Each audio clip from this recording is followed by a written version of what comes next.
master carpenter at Theater Works, Hartford.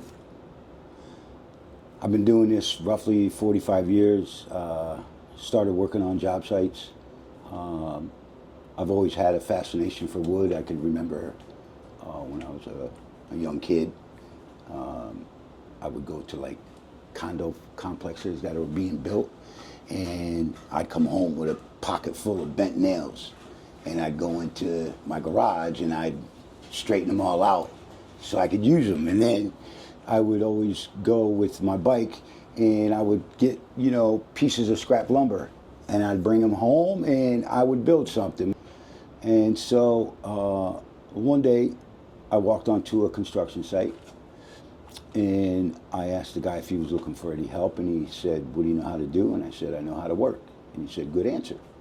And he took me under his wing, and I started out as a laborer, you know, humping wood and sweeping up the job site, and, you know, just something that a laborer does. And then as I was doing that, I was asking questions to the carpenters. You know, how do you do this? How do you do that? How do you do this? And so they went to the boss and said, "Listen, you ought to give him a shot, because he's not, you know, just interested in being a laborer. He wants, you know, he wants to do his thing." So they put me in as a carpenter's helper, and I went from a carpenter's helper to a carpenter to a lead carpenter to a foreman. And then one day I'm sitting in my car at lunchtime and I'm like, I could do this on my own. You know, why am I breaking my back to make this guy wealthy? So I took a big leap of faith and, you know, started on my own. So what would you say is the one thing that you're looking for? That you know, if somebody, a young person, wanted to become a carpenter? Passion. It's the cornerstone. Like, you have to have passion in what you do. And I don't look at what I do as work. I look at what I do as play. My tools are my toys. And I get paid to play with my toys every day. And for 45, 43 years, I got paid to play, you know, and the gratification was the outcome of what I was building, what I was remodeling, whether it was a kitchen, a bathroom, turning a basement into a family room, or turning an attic into a spare bedroom. At the end of the day, it was, you know, the outcome of what was being done. And the money, you know, a lot of people say, oh, you know, the money's got to come first. And you know what, when you start putting money ahead of, you know, your values of what you're doing, then you've lost sight of what you're doing. You know, you've lost your passion.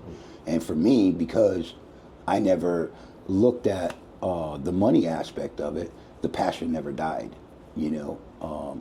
So what I did was, about 3 years ago, I retired from my business because I just couldn't find anybody that I could trust to leave on a job, and they were gonna put in the pride and, you know, the quality of work that I was gonna put in. So I just said, you know what? And I spoke to my wife, and she's like, do whatever you wanna do. So my next door neighbor at the time, I didn't know it, I had just moved into this neighborhood. My neighbor across the street from me was tearing up his deck. And I walked over there, you know, to kind of introduce myself, because I hadn't formally introduced myself to him. And so I asked him what he was going to do with all the wood that he was tearing up, because it was cedar. And he says, I'm just going to throw it out. And I was like, well, what about if I repurpose it for you? And he's like, if you think you can, go for it. I had no idea that he was the man in charge for Theater Works. And so I put all these boards, I sanded them all down, I glued them together, and, you know, let them sit overnight. And, you know, long story short, I built a pergola. I guess it was like, you know, a job interview that I didn't know was a job interview, you know what I mean?